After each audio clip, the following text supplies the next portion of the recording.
Hello, welcome to Red's Reading Room.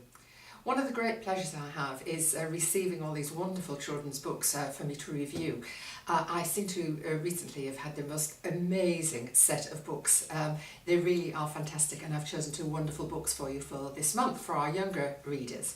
The first is an Orion early reader, and this is by Marcus Sedgwick, and this is Cudweed in Outer Space. And then for perhaps slightly older readers, by the wonderful Andrew Norris, I Don't Believe It, Archie. More of that in a minute. So for the first book, Cudweed in Outer Space by Marcus Sedgwick. This story is very exciting. It's a wonderful adventure, and it will be enjoyed by boys and girls alike.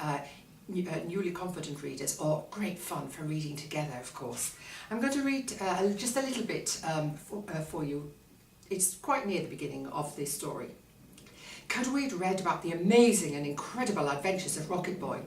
Rocket Boy got up to all sorts of tricks, was always in danger, but always escaped by the end of each story.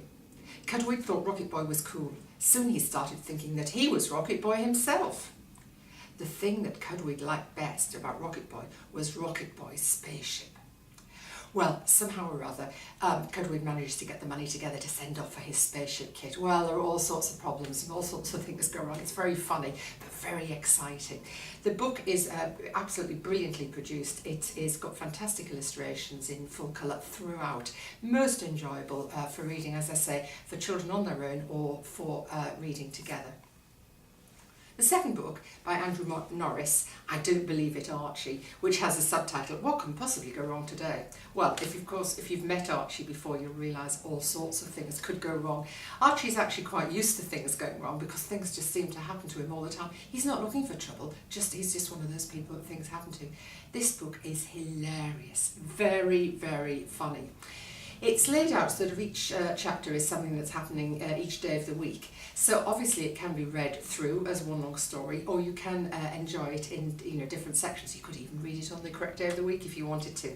I'm going to read to you just a little bit from the beginning of Wednesday. So this is what happened on Wednesday, at least the start of it.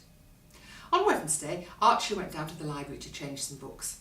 On his way, he called in at Sid's house, as he had promised, to ask if she would like to come too, and Sid said, yes, please. She was going on holiday to Florida at the end of the week and wanted something to read on the plane. As they walked down the hill together, Sid asked Archie what sort of odd things had happened to him in the past.